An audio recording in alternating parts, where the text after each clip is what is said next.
Alliance and campaign manager for the Massachusetts Millionaire Tax, Jeron Mariani, State Senator Noel Frame, Fair Share America Field Advisor Ben Tevlin, and Chief of Policy and Advocacy at Groundwork Collaborative, Alex Jacquez.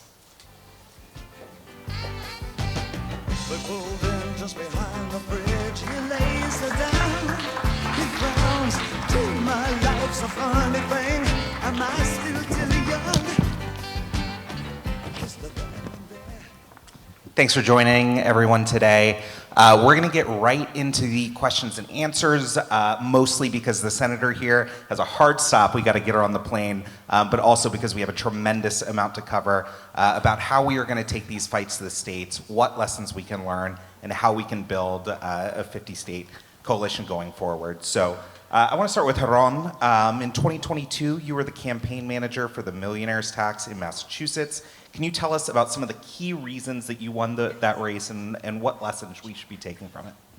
Yeah, I've talked about this Millionaire's Tax for days at end, so I'll try to keep it short here. For those who aren't familiar, the Fair Share Amendment, also referred to as the Massachusetts Millionaire's Tax, was a 4% surcharge only on the portion of a person's income above $1 million, with all revenue raised dedicated to public education as well as transportation. And in really exciting news, it just raised $3 billion for the state of Massachusetts. So we like to think it's been a bit of a success. And it's awesome now at the State Revenue Alliance to be able to bring those lessons learned around to the rest of the country. So some of the key reasons that we felt like we were successful, I would say, was our funding is a big thing, of course, our winning message and narrative, and then the fact that we learned from others. So we were really intentional very early on in the campaign, more than a year away from Election Day, to hear from leaders of Illinois, Arizona, and other previous revenue efforts about what made them successful or what they would have done differently if they weren't successful.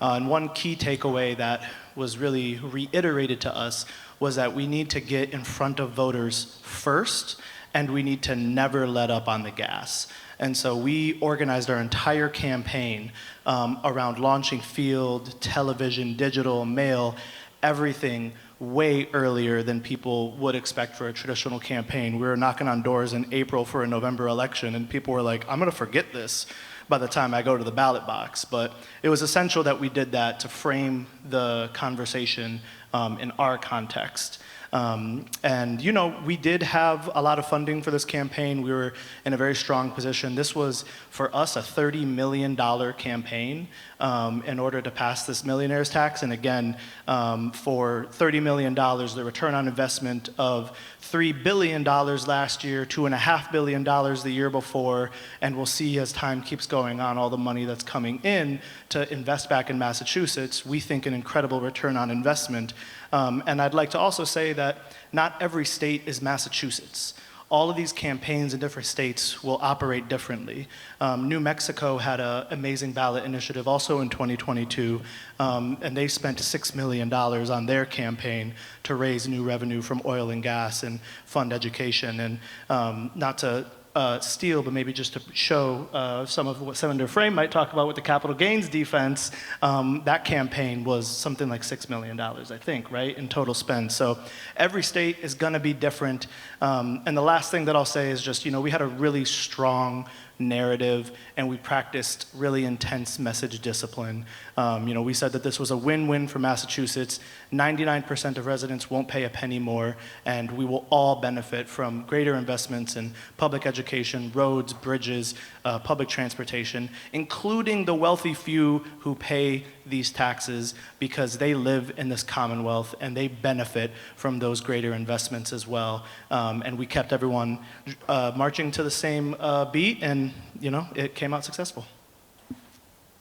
And it's nice to be on offense, but too many times now we find ourselves on defense, particularly as the Trump administration, Republicans in Congress keep going after the basic needs programs that we care about, the benefits we care about, and using taxpayer money to fund them, reducing taxes on the rich. So Ben, Fair Share has been working with you over the last 6 months to knock on doors in key states across the country and ask people what they think about this, what they would think about making the rich pay their fair share in taxes, what they think about taking away healthcare or food assistance to give the rich more tax breaks. Can you share a little bit about this program and what you learned doing it? Yeah, I think we learned a number of things. I think the biggest takeaway was that this issue of taxing the wealthy cuts across partisan lines. We knocked on close to 150,000 doors, spoke with tens of thousands of voters across the partisan spectrum. That was an intentional decision to speak to voters that a lot of campaigns don't typically reach out to, particularly door to door. And we found over 20,000 people signed up to support the campaign, either showing support or signing up as activists. And 1 in 5 of those 20,000 were modeled as Republicans. And I think we saw this in who was taking action also, Republicans and Democrats signing up to reach out to their friends and family about this campaign. That's great. Senator, as Jeron reminded us, not every state is Massachusetts, but some states are Washington. Can you describe the strategy and evolution of how a no-income tax state positioned the capital gains fight, taxing the wealthy and taking on big banks? So thanks for the question. If I take a big step back, we are a state, like as you said, that doesn't have an income tax, and we're at the 90th anniversary of the Revenue Act of 1935. We have a really archaic, antiquated tax code. It's a weird outlier in the country, and it's produced this structural deficit for us. One of this kind of big takeaway from this last fall, our nonpartisan Economic Revenue and Forecast Council showed this slide that showed despite raising taxes, frankly, quite a few times over the last 15 years, that we were just holding steady at 5% of personal income in Washington state. And that line, that flat line, despite passing new, in some cases progressive taxes, was sort of, I think, really illuminating for a lot of us, that it felt like, why are we always feeling like we're underwater? And it's because we have this tax code that's not connected to economic activity in Washington state. Washington state is an amazing place to live, to work, to play. We have some of the world's largest corporations that have located in our state. And frankly, as a consequence, particularly because of the growth of the tech sector, cost of living is really high. And so as we thought about how to patch holes in our budget, as people are asking us to fully fund schools, to invest in and create better access to childcare, create access to healthcare. We actually have a version of a public option that we were able to do and build off the Affordable Care Act. We kept coming up short. And so, the big banks tax, which for us, we don't have a corporate income tax. We have a gross receipts tax called the business and occupation tax. And when we were coming up short in 2019, frankly, I shared this with somebody earlier, we have really smart staff. So point of advice number 1, listen to your smart staff that understand tax policy. As our previous panel said, do your homework. And one of our very smart staffers really understood, okay, this is how you could structure a surcharge on the B&O tax. It's on banks with $1 billion or more of revenue, and the effect of that was it affected very few banks in Washington state, and is a really consistent revenue source for that. We were taken to court, we won, that was upheld, and as we came into this legislative session, by the time we left, we were filling a $16 billion budget gap over 4 years. One of the things that we did is we bumped up that surcharge, and I gotta tell you, nobody but, Bank of America blinked at that, because it was fine that large corporate billion-dollar banks were paying in to fund our schools, fund healthcare, fund childcare. Similarly, it set us up for the same challenge, set us up with the capital gains fight that we passed in 21 and then had to defend several times over. Our ultimate bill that we passed in 21, we paired it with investments in childcare and the expansion of our Fair Starts for Kids Act, which is a deeply challenging issue. I know across the country it's particularly challenging in Seattle. Somebody who just wrapped up 5 years of paying for childcare. My son is a kindergartner, and I've never been so happy for my personal family budget. Tying the capital gains tax to that worked. And then heading into this session, although we did not pass it, the cornerstone of the House and Senate Democratic budgets was a so-called wealth tax, which is a proposal I brought forward, which is a financial intangibles tax, expanding the property tax to 4 specific financial assets: stocks, bonds, exchange-traded funds, mutual funds. That raised at the version that we passed off the Senate floor, raised $1.5 billion a year. So we have this context in which we are bending over backwards because we don't have an income tax and haven't for 90 years to fill these gaps. And I think a lot of people come to the table when we have a crisis, when there are things that they want to invest in. But I will say, thanks to the good work of our good friends at ITEP, the Institute for Taxation and Economic Policy, about 15 years ago, we really started to educate Washingtonians about the inequity in our tax code, which hopefully we'll talk about a little bit more. That's great. And you heard the senator. Make sure you appreciate your policy staff. You heard that loud and clear. Thank you very much.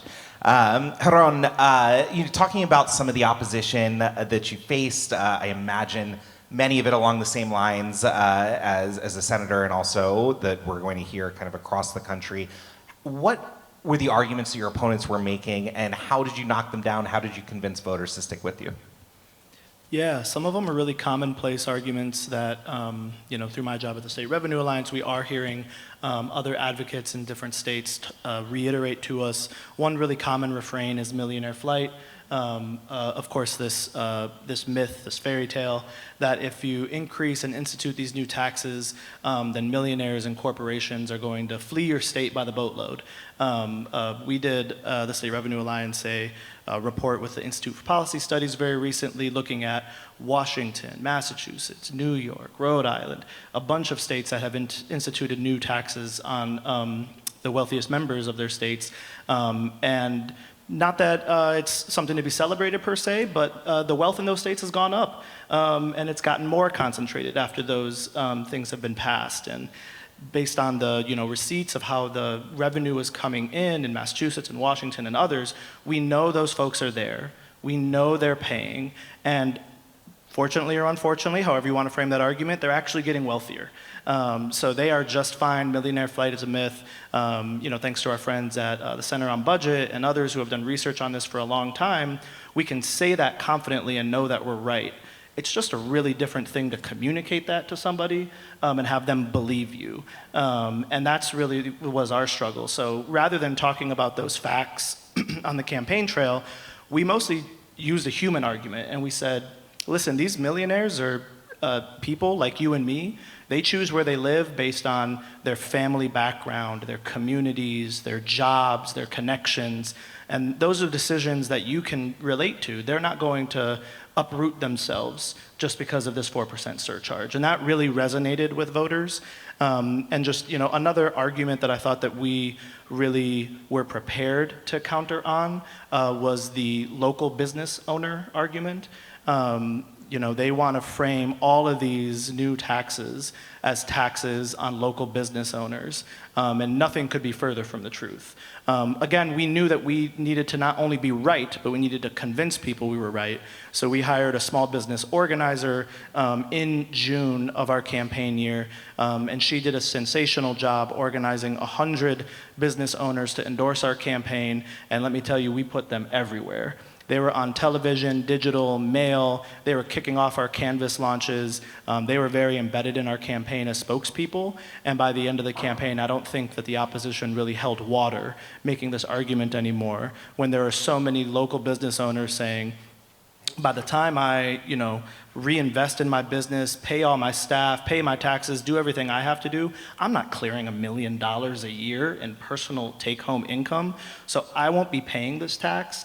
And the investments into our education system and into our transportation system are going to be better for me, my family, my business, my employees. And we really believe that that is what makes a strong and vibrant economy and a state and a community somewhere attractive for businesses to be rooted, is when they have access to a highly educated workforce. And that workforce can actually get to and from work on time.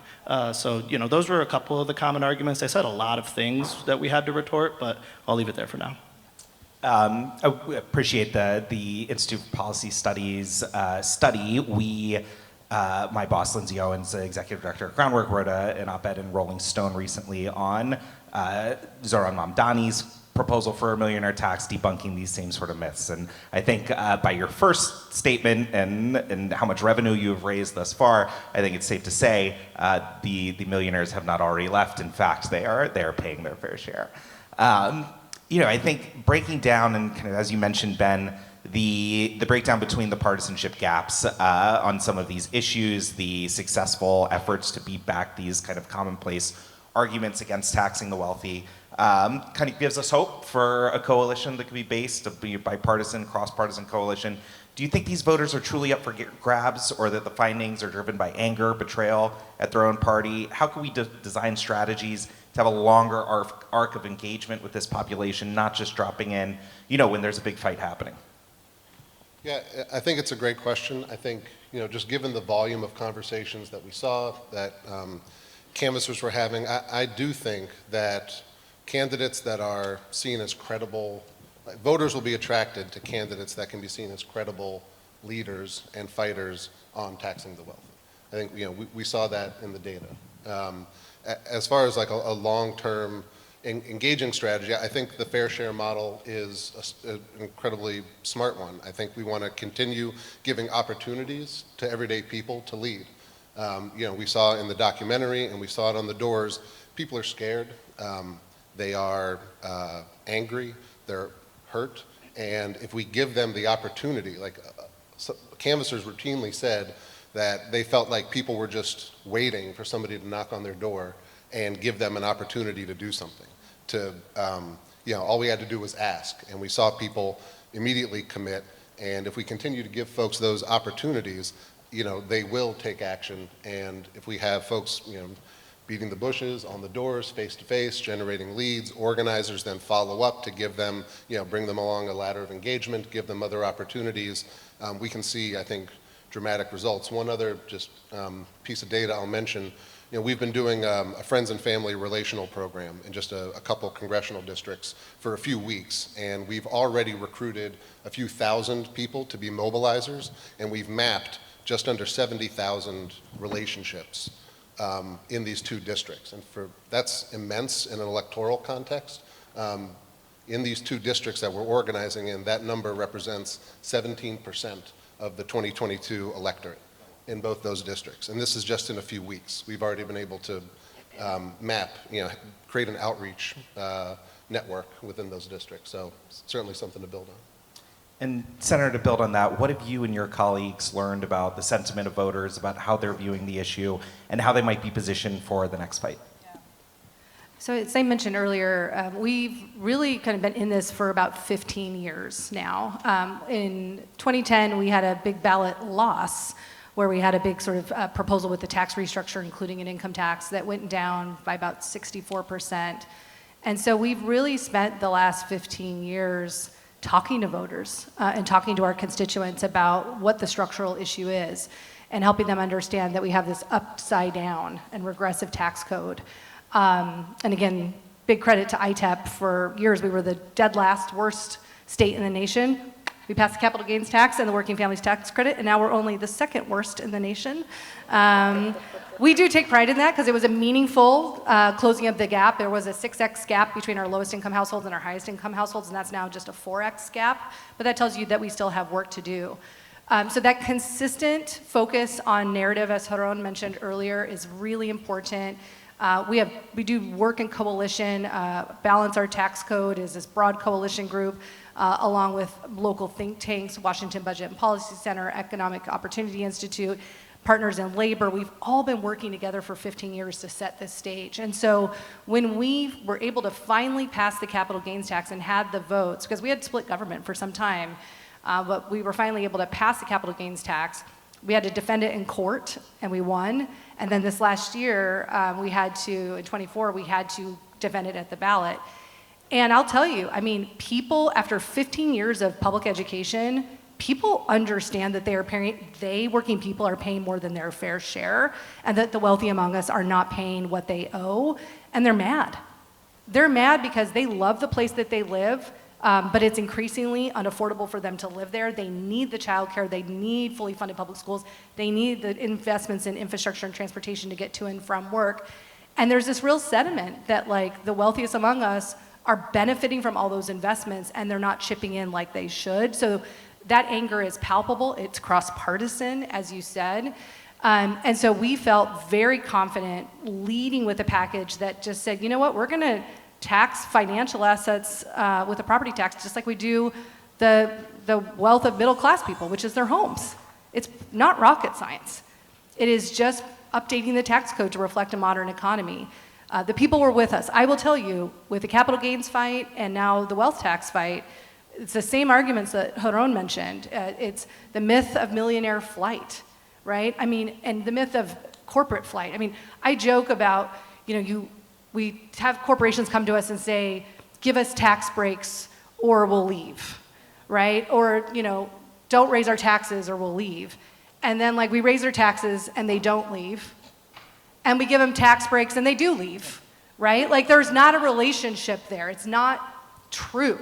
It's everything that Jeron said about people are here because the talent's there, the institutions are there. That's what makes a healthy, thriving economy. And to have a healthy, thriving economy and community, you need a thriving middle class. And folks in our community are really suffering, and we are very proud of the investments they were able to make. I will say, I mentioned the $16 billion budget gap this last year. Again, we didn't pass the package that I proposed, but we were still able to close that gap in a balanced way. We had to do $7 billion of cuts, but we did $9 billion of new revenue, which was unheard of in years past. So proud of that, and I know as we come into this next fight, again, because we have a structural problem, we're already out of balance with our budget coming back into the legislative session. Might have a little something to do with the federal government. Tariffs really affect a trade-driven state like Washington State, our agricultural community, manufacturing, and others. So we're set up for another big gap and big fight, but I think the people of Washington understand the assignment, and they'll have our backs again this year. And to that point, Jeron, what advice would you have for states or legislators or other advocates who are looking to set up similar campaigns in their states? What are the things that you wish you had known when you first started? Yeah, and before I jump into that, I just want to piggyback off something Senator Frame was saying, which is, there is a understanding out there by working families, by our community members, that they are getting screwed, right? And oftentimes we, on the left, tax justice, whatever movement, people feel like we so much need to educate people about taxes and the tax code. And yes, they don't understand what global intangible low tax income is, but I don't really either. That's not the point, right?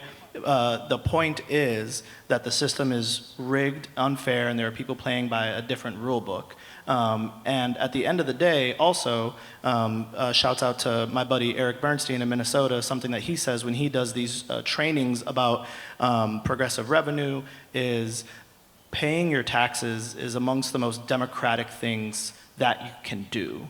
In a lot of ways, even more democratic than voting. There is no democracy. There are no social institutions to rely on and to invest in one another without us going out and paying our taxes. And I think that that's something that we really need to socialize more within our movement. And so, if I were to be giving advice to other campaigns, that's one thing I would talk to them about. But I'm doing that right now with a ballot campaign in Michigan that's collecting signatures to get on the 2026 ballot. It's called Invest in My Kids. It's a surcharge on $1 million income as well as individuals making $500,000 with all the money going to education. And I've told them, seek out the past people who have run campaigns just like we did. You need to allow that institutional knowledge to continue to be passed on, because in revenue we haven't had that sense of institutional knowledge from campaign to campaign, from state to state. It's been very disjointed for so long, and at the State Revenue Alliance, that's kind of the role that we feel like we are able to play, is connecting across different states. And Senator Frame and I work very closely in the Tax Justice Initiative cohort, 16 different states looking to raise progressive revenue, wealth taxes, all types of really dynamic and exciting policies that it's centered around legislators and advocates working together to pass those policies. And one thing that we tell them all the time is that we often overestimate what we can get done in one legislative session, and we underestimate what we can get done in 10 years. And how are you as legislators and advocates, how are you as a coalition planning out your next 10 years to say, we might not be able to just go and pass a wealth tax in the legislature next year or a millionaire's tax at the ballot next year, but how can we expand, these tax credits for working families? How can we go after corporations? How can we do things for workers' rights and economic justice, like minimum wage, paid sick, paid family medical leave, all these things that build a movement, a narrative, a brand recognition for your work that makes passing that big, bold revenue measure more possible down the line. That's a perfect frame-ups for Senator Frame. You help coordinate elected officials in 16 plus states shaping a movement for tax justice. Same question, what are the biggest barriers? What advice would you give to advocates who wish to replicate your success? You cannot say the same things that Jeron did. I will come up with something else to say. I'll just say, first of all, a big thanks and shout out to State Innovation Exchange. I went to, often referred to as SIX. I went to SIX years ago when I was on the House Finance Committee and coming into my role as chair of that committee and said, hey, I've got this idea to work on organizing across states on taxes. Do you want to talk to me about that? And they're like, oh my God, we're thinking about that too. And so they helped me early on and then frankly hired me as a consultant. So I get the privilege to help in my other job, supporting legislators from across other states, which is really meaningful work, and I get to hang out with Jeron, so it's great. What I will say, the barriers that we see and what we try to address to the best of our ability through the cohort. One, it's a really healthy reminder that most legislators from across the country are part-time. And some are deeply part-time. Some of them don't even have a salary, they just have stipends. And many of them don't have dedicated staff, professional staff. And so I know a lot of folks in the room are from think tanks and are policy folks. Just know that legislators out there need you. And if you've got resources to bring to bear, Jeron and I are good people to talk to because we're already talking to legislators in 16 states to get that out there. So folks are looking for good ideas. They're looking for thought partnership. They need support in getting that tailored to their states. So that's sort of one big thing I would say. The second thing, if we've got movement leaders in the crowd, I am somebody who came up through the movement and was an organizer working on tax policy before I was an elected official. And I am not the only one. And it is really frustrating to, once you cross that bridge that is organizer to elected official, that rather than being looked at as a partner, you're looked at as a target. And we've talked about that a lot, recognize who has come up through the movement, who is an ally. We can't always operate the way that we did as an organizer. Once we're on the elected official side, we have a different role now, but we're still a partner. And so I think movement leaders, organizers out there should hear us say that the more that you can do to get your own organizers inside the chambers, the better off you are. And once you get them there, work with them and support them in doing this really collaborative governance. I mean, that's really what we talk about in Tax Justice Initiative. It's collaborative governance. I could not do what I'm doing in Washington State if I was not working in partnership with all those organizations that I mentioned earlier. They have my back, they provide resources. I'm part-time, I have another whole job, right? But working in collaboration and partnership is helping us do that. And legislators are out there, they're hungry, they see the moment. We're all trying to solve budget gaps. I'll just say this and I'll pass the mic back. With the passage of H.R. 1 and the reconciliation bill, I think we're all feeling and understanding the impacts to people and what those Medicaid cuts mean and what those SNAP benefits, what that means for people for food and access to health care. As a policymaker, what I'm also having to reckon with is what I just heard in my Ways and Means work session a week and a half ago about it's just the level of cost to states to simply comply. I'm looking at probably collectively hundreds of millions more that I have to help find in our budget as we go into the next session because of all the requirements coming down. So these are deeply challenging times and legislators are looking to work in partnership, and thanks in advance for whatever you can offer. To that point, right now we are in a fight over healthcare and particularly the expansion of the Affordable Care Act premium tax credits. Right now we're looking at SNAP cuts that will start to take place in the government shutdown on November 1st. What have we learned, Ben, in your campaign about people's awareness of these programs and what the trade-offs are, and what can we take into 2026 and learn as lessons?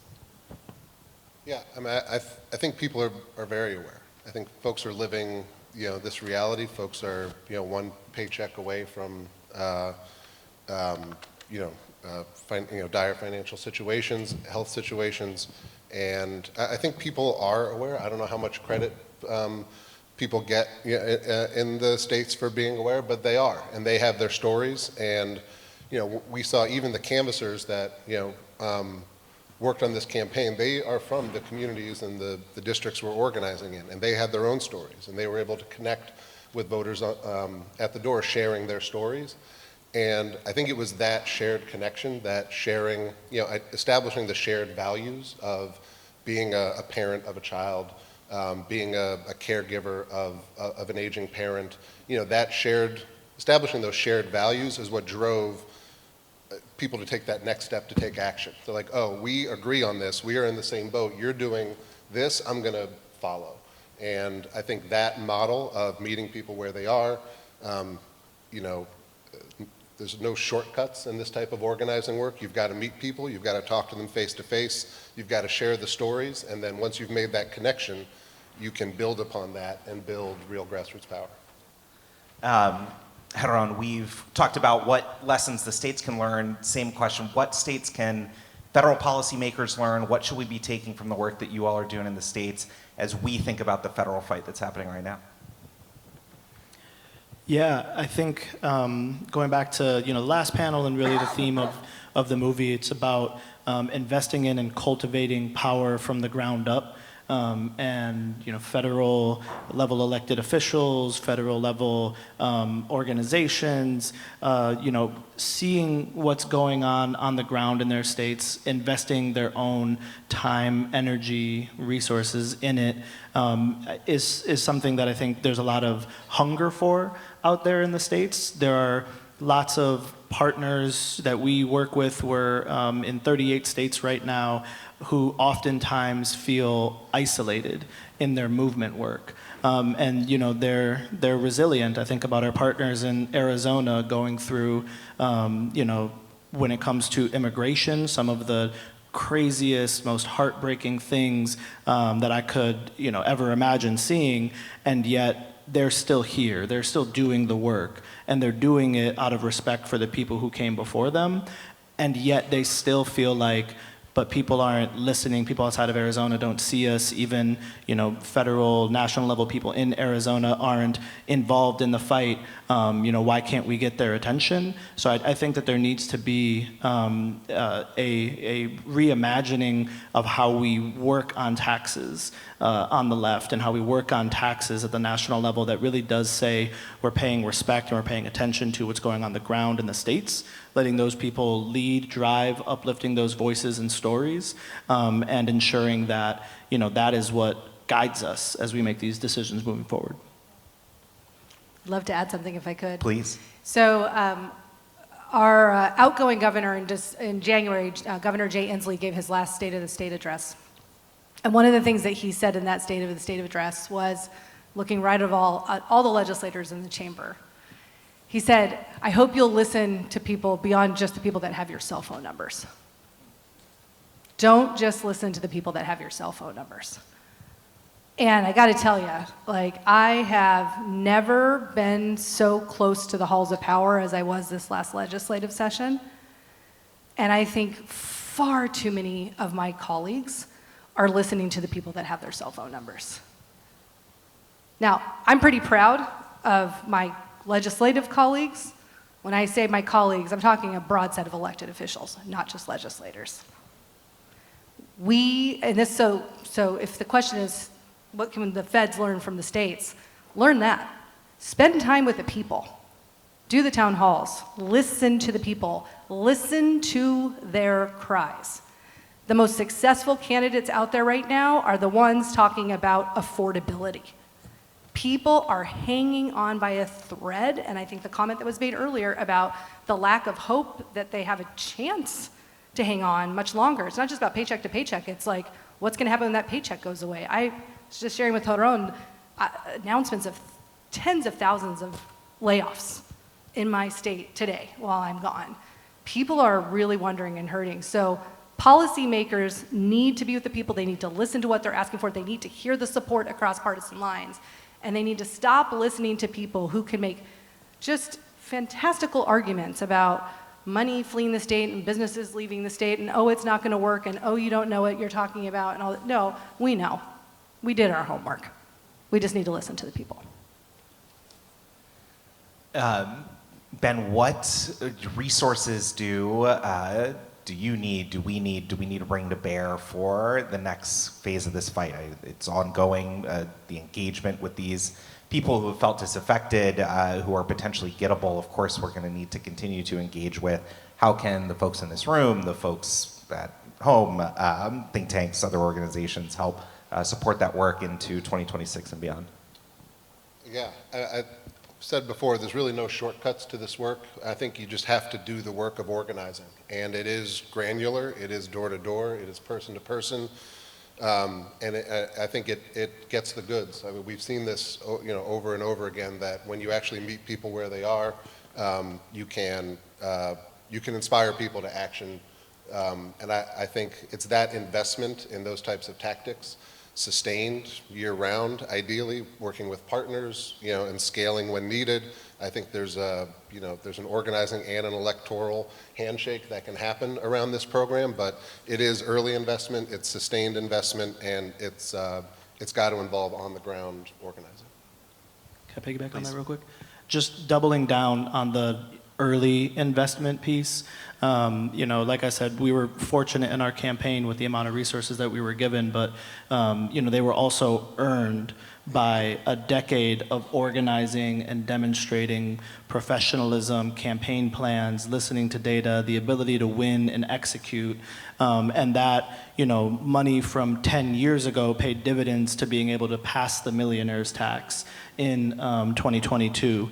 And I think right now, again, our partners in Michigan who are watching, the rallies in New York in support of Mamdani and the policies that he's proposing, and we believe in them and support them as well. And 10,000 people in a room yelling at Kathy Hochul to step up, tax the rich, and stop being a literal barrier to good progressive revenue policies is sensational. We want to see more of it, and let's bring some money, let's bring some attention to Michigan, where that ballot campaign is live. Let's bring some money, some attention to Arizona, where they're constantly playing defense and trying to find ways to play offense. And at the end of the day, what the folks on the ground need are those investments, not only of financial resources, but also of our attention and of our support. Like I said earlier, there's a lot of feeling of isolation from people who run these campaigns on the day-to-day, and what they need is some acknowledgement that they are on the front lines fighting against fascism, fighting against the cuts and the pain that are coming towards our communities from the federal level, and that deserves our attention, that deserves our investment of resources. Senator Jeron, you mentioned a little bit, and Senator, you did too, on kind of what comes next for you, continuing the fight, working with these other states to win their own victories. What gives you hope? What excites you right now? What's a campaign or a moment that is really resonating with you? Well, I'll just say we have some fantastic legislators that are involved in the Tax Justice Initiative. And I'll just say, I mentioned earlier I was the chair of the House Finance Committee. I'm now the vice chair of finance for the Senate Ways and Means Committee, a position that did not exist until I asked for it. Just in time for a $16 billion budget deficit. You get what you ask for. But there are just total badasses serving in these positions. Representative Aisha Gomez in Minnesota, Representative Emily Kornheiser in Vermont. These are chairs of their revenue committees that are deeply progressive, doing the work, done their homework, and we're talking to each other, we're working with one another. We're just like checking in with one another because it is a pretty lonely space. I feel very isolated a lot of the times within my own chamber, just because there's not a lot of other people that are as big of a nerd as I am about this, and I'm like deeply enthusiastic, and they don't understand why. So it's cool to have thought partnership across states, and to hear, to get text messages like, "Are you dealing with this thing in your state?" And it's like, sure enough, we're all dealing with some of the same fights, the same corporate attacks, the same tax incentive package requests, and it's nice to have some grounding across states and colleagues. And so I'll leave it at that. Jeron, anything you'd add? Please. Awesome, yeah. I will give more of a personal answer and a bit of a cop-out. I just had a child. I got a 6-month little baby at home, and that is definitely what's giving. Oh, thank you. What's their name? Carlos Mateo. Yeah. And so that he is giving me a lot of joy, a lot of hope, and the experience of parenthood. While it is a struggle, I am now paying those daycare bills, so congratulations to you. While it is a struggle in so many ways, it has just given me, a lot of new energy and new perspective on why we do this work, and it's core to who we are as people, who we are, as a species, that we want to be connected, we want to be in community, we want to care for each other. Those are common instincts. And so seeing him just reminds me of why I've committed my life to doing organizing work, and though I didn't know it when I was a kid, apparently committed my life to doing tax justice work, because that's where we find ourselves and that's how we care for one another. Ben, how about you on the doors? I'm sure, trying to fight against a lot of bad things. What gave you hope? What's keeping you going, keeping you fighting? I mean, I have children too, so my children are obviously an inspiration. I feel like I have to just say that now. But yeah, of course, kids up there, number one. But I think there can be a sort of stereotype, I think, in campaigning about canvassing and folks who make an hourly wage to go canvassing. There are volunteer canvassers, which are terrific.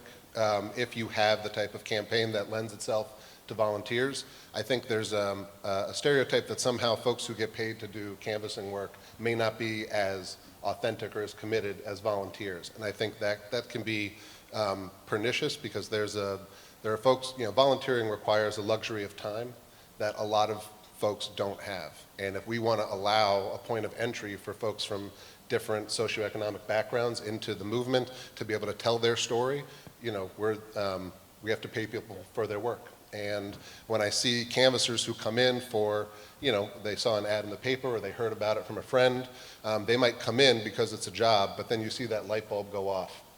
And they have these conversations, and now these canvassers who were not civically engaged before are now leaders, and they're talking to their family, and they're becoming full-time organizers. It's those aha moments, those light bulb moments, those moments where people realize that they have power in their community, that is always inspiring. I feel like I remembered one more if I could. So we passed the wealth tax off the Senate floor, and my colleagues just knocked it out of the park. And it was really what one of our previous panels talked about taxes being really core to democracy and the power distribution that supports democracy and personal agency. And that really came through floor speeches, frankly, from members that I was kind of surprised. Were not like core organizing partners to me, but took that vote and spoke passionately to it. And I think the more that we empower legislators with those messages and let them tell it in their own way, in a way that works for their community, the more we're going to connect. And I was really inspired to hear from some of my colleagues. Winding our time down, just want to give everyone the last word here. Jeron, what haven't we covered that we should leave the group here with today? Anything, lessons learned, advice for the future? Well, we've covered so much between these two panels, and shouts out to the last panel, because that was invigorating and excellent. I think I talk about, in particular as an organizer, a lot of these negative refrains of, loneliness and separation and lack of investment and lack of attention and all that kind of stuff, because I believe in this phrase, hope for the best but plan for the worst, and really took that to heart on the campaign. But there just is a lot of vibrancy and joy in our communities when they're doing this work. Like, people do it and they lead with their hearts, they lead with their chests, and I don't want us to lose sight of the fact that the struggle, the fight, and all that kind of stuff, it comes out of love for one another. It comes out of love for our families, for our communities. And so just in that way, I would end it on a bit of a positive note of, we do this work to better one another. We do this work because we have, so much love for one another and for where we come from. Senator? It's hard to top that. Yeah, I mean, I would just say that in this moment right now, there is so much darkness. And people really are craving being in community with one another. And I think insofar as we can do the work of, frankly, making tax policy accessible to folks, I try to really say things like, when we do sessions, like, there's no stupid questions. It's okay to ask questions. It's okay to be vulnerable and say that you don't understand what a term means or any of that. And we've been thinking a lot about this lately. We actually have a webinar coming up pretty soon, next month, November 18th, the Friday, to talk about movement building and tax policy out in the States. And we're seeing incredible work from our colleagues in Arizona doing the Money Matters webinar, to our colleagues in Minnesota doing Tax Camp. Can't believe I didn't think of that sooner. Tax Camp. To my colleagues in Washington State doing revenue readiness webinars and the Budget Matters Conference. We've got to democratize information and invite people into this fight in a way that feels accessible to them. And I think a lot of times, we talk about the brownie, the thing that we don't want to talk about baking it. We just talk about the end product. And for so many people, that is the childcare, that is the healthcare, that's the education. And that's what's going to bring them in the door, and that's okay. But then we can tell them a little bit about the ingredients in the baking process and make them the experts and help empower them. Not everybody needs to be that, but we need more of that. And I think we'll build that community that we're talking about along the way as we invite people into the fight. Ben? Yeah, I think just want to underline again just that this issue of taxing the wealthiest really does cut across partisan lines in a very unique way. And it's a special issue in that regard. It gives us an opening to connect and organize groups that can really move the needle, both legislatively and electorally. My last word, thank you so much to our wonderful panel and for all the work that has been ongoing and is to come. Thanks for Fair Share for having us all here today. And thanks to you.